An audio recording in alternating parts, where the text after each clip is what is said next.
G'day, I'm Sean and welcome to the CarExpert Podcast. We are back from India, we're back in the studio and he was so excited because he got his Rogan Josh and he's hoping to get another one if he came here. I brought Paul along again. How are you, mate? Good. We were well fed. I love Indian very food. Well fed. Not Indian traffic, but... No, or Indian airports, but we'll gloss over that one. The food was fantastic and James has been very curious about it, so we've brought him here this week and he's going to ask us a few questions because he's desperate to know what the best vindaloo was. I was going to say, I also love Indian food, so I was keen to find out more. Right, so welcome to the CarExpert Indian Food Podcast. We're going to dive right in. We will talk about our trip to India, but we're going to talk about the new Hyundai Santa Fe first, guys. So they've announced it's coming next year and it's going to drop in a hybrid mode only to start with, which I don't know. How do you guys feel about that? I think it's a great idea on a massive heavy car. Yeah. To have a small hybrid engine. That pretty much sums that one up. Yeah, it's an interesting move from Hyundai because I know globally they're really focusing on electrification as well as starting to wind down on diesel production and development. So I wasn't entirely surprised to see that diesel took a back seat with this new Santa Fe. So far we don't know if the diesel's coming and focusing on the hybrid versions, but to come to Australia only with a hybrid at launch makes me wonder how they're going to go with like supply and whether that drivetrain is suitable because the car's grown and both in size and weight with this new generation. So I'll be interested to see how it performs on the road because I think the 0 to 100 claims like over 9 seconds, which isn't particularly quick. And that's probably with nothing in it. Yeah.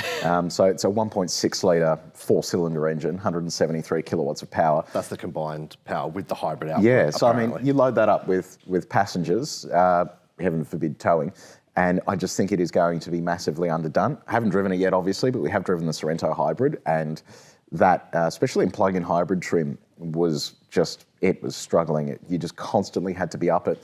And I just don't think that fitting these types of engines to meet a fuel economy outcome really helps anyone that wants to buy one of these as a comfortable family tourer. If you go out into rural Australia, you want to do overtaking and that kind of thing, you just want to know with confidence that when you go for the throttle, you're going to be able to pass a truck or some other sort of obstacle fairly quickly without having to be on oncoming traffic for too long. Well, on the Sorento, we actually did a drive from Adelaide to Sydney last year where we had just a standard hybrid Sorento, and it was terrible on fuel, had no power, and we had that loaded up. It was myself and Igor and all of our camera gear, and I think 2 spare tyres, if I remember correctly. It was fairly loaded. And it was 9 to 10 litres per 100 Ks, which is not what you want out of a hybrid and not what you want when you're doing, sort of 1,500 kilometres. So, I don't know, James, I know we were discussing this before we started filming a little bit, but you said that Hyundai had some thoughts about where this car actually belonged. Yeah, so I think what Hyundai and Kia tend to do lately with their SUVs is to offer 2 drivetrain options that sort of suit different environments. So overseas at the moment, the Santa Fe also comes with a 2.5 litre turbocharged petrol engine, which would probably be a better tourer or, more performance-oriented option, whereas the hybrid, you think of Korean traffic or traffic in most major cities around other parts of the world, and it's, very low speeds where this hybrid system can do its best work, travelling between 40 and 60 k's an hour, can rely on electrical power more often, use less fuel. But yeah, in markets like Australia where we have wide open spaces, long highways, that kind of thing, it just may not be quite enough for people who perhaps venture rurally often. It might be okay. I mean, look, if you look at the typical family who's going to be driving this in and around the city where the majority of Australian population is, average Australian travels, 40 kilometres a day. If you're doing 1 road trip a year, 2 road trips a year, it's probably not going to be the end of the world. But, I just throw my mind back to when I was a kid. We did drives to Sydney, Brisbane, very often. This was before air travel. We were poor, blah, blah, blah. And actually... sort of history repeats, doesn't it? Yes, to that point, we did have a Camaro, which was a 1.6 litre, naturally aspirated. It was a little bit more at 1,000 kilowatts, but yeah, obviously we did that trip without any problems. But, I mean, you just have to consider the use case, and perhaps if you are doing regular road trips or towing, or you have lots of kids that you are doing regular road trips with, perhaps this car isn't going to be suitable, but driving in and around the city is probably going to do the job perfectly fine. Now, the looks are one thing that divided a lot of people.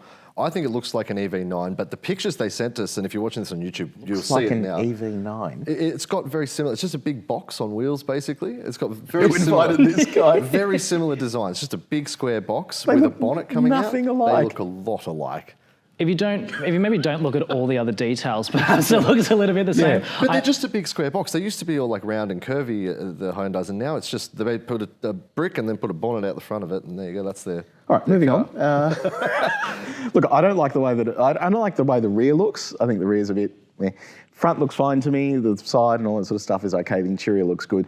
I'm not sold on the back. And actually, if you look at Kia and Hyundai products in general, actually, whenever you sit them next to each other, I do prefer the Kia version of the Hyundai platform that they're sharing.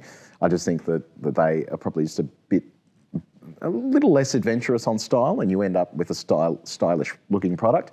Hyundai's gone a bit sort of out there, which I guess they're doing what BMW does. You're creating a reason to talk about the product. The only problem is with BMW, you've got competitors like Mercedes that are pretty boring with design at the moment, and Audi that's been pretty boring as well. So you're talking about a BMW because it's quite interesting and out there. Whereas with Hyundai, you can then talk about the Kia, which is the same platform, similar engines and stuff like that, but looks completely normal, I guess, in comparison. So I don't know how well that strategy is going to work longer term. And James, do you know if we have any idea on pricing yet? Is it going to be the typical thing where it's 10 grand more than the last model, you reckon? Well, we at the global launch, they didn't really say anything about pricing. They've given us an indication that there will be multiple hybrid variants at launch, and that's about as far as it goes. You could assume that because there's a hybrid drivetrain as standard, it'll probably have a higher starting point because the current hybrid starts around 60K, but the lower versions start a bit lower than that. So it'll be interesting to see because obviously Hyundai is, one of those mainstream volume brands. This car is appealing to like a Kluger or, a Sorento buyer where their budget starts around the 50 grand point, can go a little bit higher than that. So in terms of positioning, we're not so sure. I'm just curious. I haven't looked at the exact numbers, but it looks significantly bigger than the current Santa Fe. Is that right? Yeah, it is bigger. And the third row is markedly more spacious. So I think you'll be able to fit a lot more luggage as well as people more comfortably. So given that is also a factor, it's a more substantial, vehicle that almost rivals Palisade on size now. And EV9, same car. Yeah, same kind. Probably is. You watch. I'm going to put both those pictures on the screen. You're going to see. Does it render the Palisade a bit redundant? With what they're doing with the new Santa Fe, if they're making it that much bigger? I think for Palisade's an interesting one, sort of like the Kia Telluride over in the States. It's a very North American focused product that just happens to be sold in other parts of the world. It may mean that with the next generation Palisade, we see it go even bigger, departure from design. Santa Fe and Sorento for Hyundai and Kia respectively are global flagships. So in Europe, that's the biggest car they sell. And you can see with the design that they're clearly going for like Land Rover and some of those other luxury brands, but probably at a lower price point. It'll be interesting to see how they align side by side. Fair enough. Well, speaking of brands that are coming for Land Rover, Paul and I just got back from India after visiting Mahindra, which is, I'm not going to say the word because we're not meant to say the word, but it's kind of like they make cars that are meant to rival the Land Rovers in the Defender and stuff like that with the Mahindra Scorpio. They've got the XUV 700, which is a much more city-focused SUV, and they've got the Mahindra Thar, which we don't get here, but we did drive. So, Paul, I'm going to hand it over to you. We'll save the food chat for later, but let's talk a little bit about the cars that we saw while we were there. Yeah, look, Mahindra paid for us to go over, so they paid for our flights and accommodation. And it's actually the same with all of the car launches we do overseas. It'll be prohibitively too expensive for us to pay to go to every single one of these. We do maybe 5 or 6 international launches a month, and the cost of that would be too high. So just to preface all of that, they paid for our trip and accommodation. And obviously that doesn't change the outcome of our trip or what we witnessed, but I was actually quite impressed with it all from the point of view that Mahindra is a brand that up until recently hasn't really had much traction in Australia. It's a brand that I guess if you're from India, you know very well Mahindra, and Mahindra, the actual parent company, is massive. It is one of the world's biggest companies, trillions of dollars of trade each year. It is huge. And if you're into farm equipment, Sean, I know you are, Mahindra does tractors, they do a lot of ag, so they are big in that world. But cars in Australia, they're not exactly big. So it was quite insightful for us because we got to see behind the curtain of everything they have coming. They have a stack of electric vehicles coming. They have a global pickup coming, which is due to rival things like the Hilux and the Ranger. So there is a lot going on there, and being able to tour their research facility where everything is currently happening was really eye-opening for me. They are hiring people like it's going out of fashion. So I'm pretty excited by that. You saw a lot of the stuff that I saw. And you have also been to a lot of these manufacturing operations. What did you think about the hive of activity that was going on there? Well, it was interesting. So we were in Chennai, which is in southern India, and basically they have a place called Mahindra World City, which I guess is the Mahindra version of Toyota City in Japan. So it's all their R&D facility, and then we went to their proving ground. So we didn't actually see any manufacturing, but I mean, I would withhold a bit of comment about the manufacturing because I don't know what they're doing, but what they're doing in terms of the R&D there is out of this world. Like, I did not expect to see that there. It is on par with what you would see Ford were doing here back in the day, what you'd see Volkswagen are doing. But I do find it interesting because we were talking to them, they buy a lot of their parts in to build the cars. And I guess it's kind of like that Mac versus PC thing. These guys are building PCs with just, they buy in all the components and stick them together and it works. But that seems to be how they keep the cost down a lot on these cars as well, whereas a Ford is building all the parts in-house, right? It's actually a clever way to do it. So they get a lot of parts from tier one suppliers. They do some of the stuff on their own. So engines, they do themselves. They do the manual transmissions themselves. But the auto, for example, is an Aisin gearbox. As they move into electric vehicles, they've signed a partnership with Volkswagen. So they'll be using some Volkswagen motors. They use BYD, or they will use BYD battery cells for some of their electric vehicles as well. And it's a clever way to do it because you are reducing the cost significantly by having all of this stuff that's off the shelf. And their aim is to come to Australia with pricing that competes with Chinese brands and delivers value without that expense. And we also then got to tour their proving ground as well, where basically it's an SUV proving ground. It is enormous, and it's just the scale of everything that was happening there, just for them to be able to secure us time to drive in their off-road track and also their on-road high-speed circuit. It took a lot of work, and then as soon as we were done, they were back into all the development work they were working on. So that side of things is quite exciting. Just specifically though, some of the things they have coming and that we can touch on. So global pickup due mid-2026. They want to meet a cutoff for emissions and June 2026. It has to be on sale by. They are targeting 5-star safety for all of their vehicles. So both the Scorpio and the XUV 700 both have 5-star global NCAP ratings. Then you move on to things like TAR, which is due for an update. They're releasing a 5-door version of that. They have 5 EVs coming, including an E version of a TAR. They've got an electric version of the XUV coming. They really are going to town on all of this stuff, and it is all outside of the TAR coming to Australia. Which is a real shame that we're not getting TAR here because that was... We've got a review going live on YouTube of the TAR later this week, so make sure you subscribe on the channel for that. And we do actually have an off-road review of the Mahindra we did at the Scorpio, yeah. The Scorpio, sorry, yes, the Mahindra Scorpio that we did at the Proving Ground. And just on the Proving Ground, it's about 1/5 of the size of our Proving Ground, but it kind of puts ours to shame. We've really got to work on our off-road track, I think, based on that. That off-road track was unreal. So they basically had this off-road facility for owners and prospective owners to drive vehicles on, and predominantly it was for TAR. And what they would do is, as part of the TAR development process, they had something like 20 prototype vehicles that were due to be crushed. They couldn't sell them. What they said was, well, we're going to give these vehicles to customers so they can kick the absolute crap out of them on the course. If they roll, if they destroy the cars, we're going to crush it anyway. So we drive out onto this course, and I've done a fair bit of off-roading. I'm no expert off-roader, but I've done a fair bit and I understand the basics of what it is. Some of the terrain they had here was insane. It was terrain that I would want to have a completely modified vehicle to do. So they took basically the slightly less hardcore terrain for us to do in the Scorpio. And even that, some of the moguls they had, I thought the car was going to roll. Like, it had so much angle on it. So that was pretty cool. It did highlight, though, one of the things that I really dislike about the Scorpio, though, which is the self-locking rear diff. It's one of those systems where it just waits for a rotational difference between the rear axle and then it locks. The problem with that is it's unpredictable. And if you get to a situation where you apply more throttle and the car's half in the air like it was for us, you can get the rear diff to lock and it might kick sideways if you're on sort of muddy terrain. So my understanding is they're working on a switchable rear diff lock that allows you to just run through it. So yeah, look, I was quite impressed with all of that. Their research and development stuff.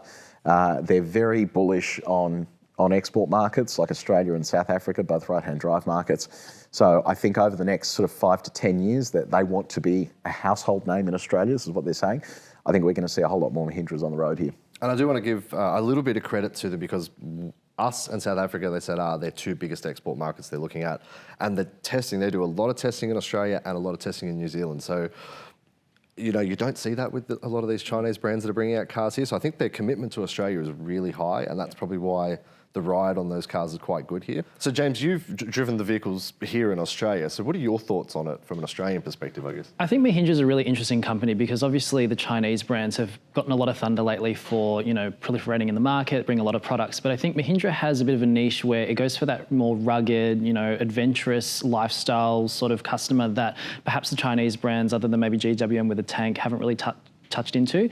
Also the fact that you have Mahindra has such a big name, as you say, in the agricultural world with tractors and equipment and things like that. They're proven to be reliable, and the Indian market's nothing to sneeze at. The conditions that they have there are very, very harsh, as you guys would know. I've not experienced it, but you know, I was just sweating looking at the vision from you guys being there. That Vindaloo was hot, So I'm really interested to see where they go. And like you say, they've got big plans. They've got really big investment R&D programs and things like that. So hopefully this just creates more competition, and for the consumer having more choice, more competition, and, you know, better pricing, that can only be a good thing.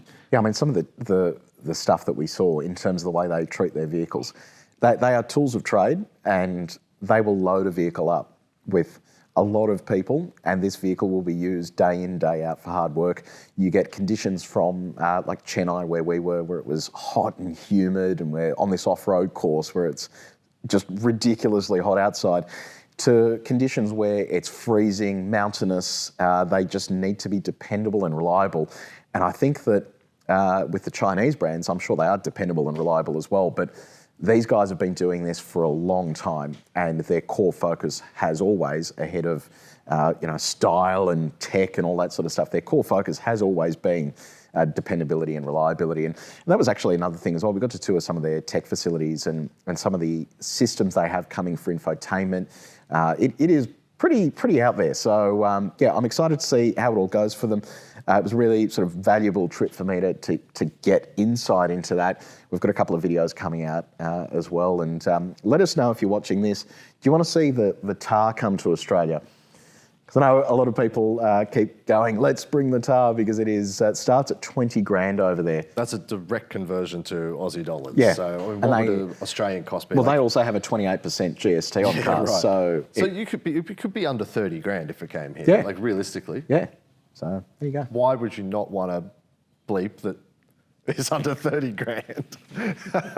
That seems, yeah, it's a real shame due to certain reasons from a certain Italian-owned brand that it's not here. But anyway, we got to drive it. Check out our review. Leave a comment. Let us know what you think of it. All right, guys. The car this week that we're curious about, Nissan Qashqai. Very long wait times on it, up to 6 months in some cases. Because Paul's our special guest this week, James, we'll throw it to him. What would you buy instead of a Nissan Qashqai? Ford Ranger Raptor. I've been obvious. I've been talking to a few buyers. They're all cross-shopping that. Yeah, so. that's only makes sense. No, look, in all honesty, probably the Kona. It's the reason I say that is they have better availability. It's a brand new car, so it's just been released. It means you're getting all the latest bells and whistles, and you have a variety of things to choose from there. You've got normal sort of internal combustion, you've got hybrid, you've got electric. It really has a fair bit of breadth to it, and it's bigger now as well, which was one of my main complaints with the Kona previously. So there you go. And you can get one that looks like a tennis ball. So yes, correct. That's also that's a positive. James, what about you? What would you pick instead of a Qashqai? I've gone a bit left field this week. I think What a shock. Yeah, I think the Skoda Karoq, in terms of design and packaging and everything, is really similar to the Qashqai. It sort of straddles that small and medium SUV segment, and is really space efficient. It's a little bit more premium than some of the other stuff like the Kona in terms of the trimmings and how it's presented. And I think the way it drives is really, really nice. I think it's an underappreciated car in our market as well. And you can get one now for about 40 grand drive away. And even that base car is fairly well specified and very efficient. So if you can't get a hybrid, for example, being able to have a really efficient combustion petrol car is good too. So that's probably my pick. Well, if any of those cars interest you, or if there's something else you're considering, leave a comment and let us know. But if you want to get into one of them quicker than you might think you can, head to Google and type in "Help Me Car Expert." That'll take you to a site on CarExpert that'll help you find a car. We can connect you with a dealer. You can even talk to one of our fantastic in-house consultants. They're based in Brisbane, so you're actually talking to a local when you do talk to them. They can run you through the whole process, and they can probably get you into one of these cars much sooner than you might think for a better deal than you might think. So head to Google, type in "Help Me Car Expert," and if you do use the service, leave a comment. Let us know. How was it? So James, this week you were lucky enough to grace the screens of Channel 7 News. Normally a job we would reserve for Paul, but because he was busy stuffing his face on a fish curry, you were the man in charge of it. I thought you weren't going to put me on the spot about this. We're not talking about fish curry. We're talking about Channel 7 asked you to come on because as we reported a couple of weeks ago on the podcast, we talked about how the High Court overturned the controversial Victorian EV tax by saying it's unconstitutional. Now the Victorian government, because they're such good people, has said that we're going to pay it back to some motorists with interest. So tell us a little bit more about that. Yeah, so it's still a little bit vague around all the details, but the government came out last week to say that off the back of that High Court ruling that they would be paying back the levies back to people who had been charged for the EV road user charge.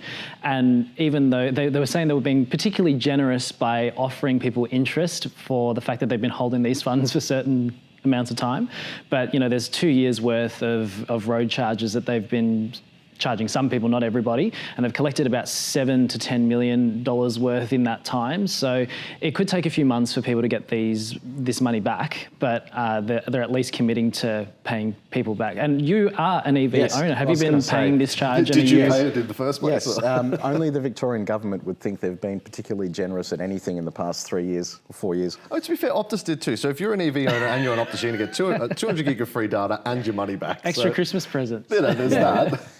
Yes, so I have been, it was weird. When I had the Model 3, I paid it because they kept sending it.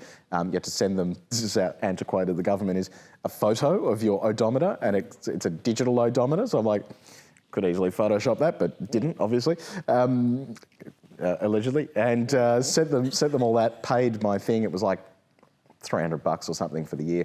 But when we switched to the Model Y, they never requested it. So obviously I never paid it. So I'm owed $300, and at interest rates of CPI, inflation of around 400,000%, I'm hoping it'll be a good dividend for me. I feel like the interest rate they're going to offer you is what the bank actually pays you when they pay you interest on your account. Yes. So it's like so $300.08. Yes. Yes. So look, we did do the math a little while ago. So if you're an EV driver driving around 10,000 Ks a year, you're probably paying $200 to $300 a year in the levy, which is still only about a third of what internal combustion driver would, who drives an equivalent amount just based on the fuel levy. But the problem is, as we stated a couple of weeks ago, that this will need to be charged to EV owners at some point, but the way they went about it was all wrong. So I guess the government will never admit that they messed up, but I suppose, what do you guys think? Like, do you think just about the EV tax? Yeah. No, let's just stick to the EV tax. It's not that kind of podcast. Yeah, we'll talk about the Commonwealth Games on another day. And all those things. So this is a very localised thing to Victoria, obviously, but I guess it does open the door for what may come soon to the rest of Australia. So I'll open up to the floor. What do you guys think? Where do you think we're headed now from this point? Yeah, well, it's interesting, isn't it? Because some other states like New South Wales and South Australia had already pledged to introduce a similar charge from about 2027, but that's still, years away. And I just really don't understand why it took a High Court overrule for the Victorian government to say, this probably isn't the best idea. We're trying to, figure out ways of reducing our emissions as a nation. Transport's a key area of that. And instead of actually trying to help people get into better vehicles, we're still just taxing and charging people. Now, I'm not saying that you need to give people a free ride, but considering we're already so limited for options here as it is, and they had a levy for an incentive for 12 months. Oh, I'm just going to challenge you on that. Getting into an incentive to get into better vehicles. Why is an EV a better vehicle? Well, that's the thing. It depends on who you're talking to. Well, a less emitting vehicle. Let's be a bit more clear on that. I don't understand why we haven't been aligned with Europe for the longest time, or other developed markets that have, fuel standards, efficiency standards, or whatever. It doesn't necessarily work for everybody. Sometimes it drives the cost of product up. But it just seems to be such a disjointed approach to it. And the fact that our federal government is also really delayed in actually bringing in these things as well. It was just announced the other day that our fuel efficiency standards could be set back 6 to 12 months, which is just absurd. Given I suppose the 50 years they're already behind. Well, exactly right. We're still on Euro 5 emission standards, which came into effect in Europe 10 years ago. They're about to go into Euro 7. And, there's so many people just saying, electric is tomorrow and we're going to jump, leapfrog over the process between pure combustion and that. It just seems really, really poorly thought out. I just think there's multiple issues here. So if we tackle the road tax, I completely agree that everyone should just pay the same. So you shouldn't have to pay a fuel excise. You shouldn't have to pay an EV road user charge. You should just pay a $1 per kilometre charge, cents per kilometre, whatever you want to call it. And then the fuel excise needs to go. That way it's fair for everyone. If you want to drive an EV, because you can afford it, whatever, you go do that. But you shouldn't have a system where an electric vehicle driver who is paying for a vehicle that is comparatively more expensive than an internal combustion car getting a free ride, because the person who has to drive 80 k's a day to go to work because they can't afford to live near the city is having to then pay a fuel excise on an older car that's using more fuel. So it's not a fair system. I also just, if you just look at this more broadly, we're constantly trying to push people to electric vehicles, but globally we're seeing the demand is starting to taper off. There's an announcement by Sixt and Hertz that electric vehicles are significantly more expensive to insure and also depreciate more with the constant chopping and changing of prices. So there needs to be a whole lot more stability in that segment. Manufacturers are getting quite greedy with the pricing of electric vehicles as well, and as a result of that, they're trying to push up internal combustion cars so that the leap between the two is a little more gradual. So what we're seeing at the moment is car manufacturers earning a lot of money, higher margins on internal combustion cars, and electric vehicles really only being affordable for a select portion of Australians. So there is just a lot of work that needs to be done here. This is one of those small things where the government's tried to cash in on something they obviously weren't meant to cash in on. But I think there needs to be something at the federal level that applies to all states, and that way it is fair for all states as well. Because part of the lunacy with this was if I drove across the border into New South Wales, I'd still be paying the tax. If I drove our Tesla to the proving ground so we could film some content on a private road, I had to fill in this lengthy form for the mileage I drove on a private road to not have to pay the tax. It's just so stupid on so many levels, but something needs to be done. Yeah, so look, if you are a policymaker and you have a great idea as to how we can do this better, leave a comment and let us know, because it is a fickle thing. And I agree with your idea that we all just pay the same per kilometre thing, and it's just based on how you travel. That being said, to throw a spanner into the works on that, if you drive a Kia Rio compared to someone who drives a 2.5 tonne EV9, should you still be paying the same per kilometre value, or should it be a weight-based thing as well? Do you think we bring that into it? Yeah, I mean, that's a good point. Electric vehicles are comparatively heavier, so in essence they're doing more damage to the roads, which costs more money to fix, which ironically creates more environmental issues for the big diesel belching trucks that go and fix the roads. Well, that was what the fuel levy is meant to be for, right? Is to maintain roads and all that sort of stuff. Yeah. So, well, partially. Allegedly. But also that levy was used for things like hospitals, a number of things, so it had quite a good purpose. But yeah, look, I think that is something that needs to be factored into it as well. You've seen the quality of roads at the moment. They are absolutely horrific, and any road that has a giant truck on it, and in this case a giant EV, is going to degrade quicker than a road that doesn't, if it's not built for it originally. So. Yeah. But as we discussed last week, the EVs might not be a problem because you won't be able to charge them soon, so you won't be able to drive them anyway. So. What makes you think you won't be able to charge them? Well, you're not allowed to charge them at hospitals. Oh, right. And if we go off our comments on last week's video, last week's podcast, then EVs won't be around for very long at all. So. We'll see. All right, so look, this is pretty much the end for this week, guys. Thanks. I'm going to thank you, Paul, for coming and joining us. Thanks for having me. Thanks for joining me in India. I had a great time. I didn't even get sick once, mostly because I just drank bottled water. So I think that you're not living life adventurous enough. I did enjoy the food though, and I'm normally just a burger and chips kind of guy, but the food was fantastic. Burger and chicken nuggets. Yes, yes. Getting a beef burger was a little challenging, but other than that, it was great. We had a great time. James, you were missed. Yeah, thanks. Can I come next time? We'll see. We'll talk to someone and see what we can do. In a couple of weeks, guys, we are going to be wrapping it up for the year with a little Christmas special. So what we want to know is write into us, podcast@carexpert.com.au, or leave a comment if you're on YouTube. What is the best car-themed petrol head Christmas gift you've seen. We want to know, and we're going to do a special Christmas episode where we show off what we think are the coolest ones. So leave a comment, let us know. Paul, thanks for coming. James, as always, thanks for being here. We'll be back next week, mostly resuming normal operations.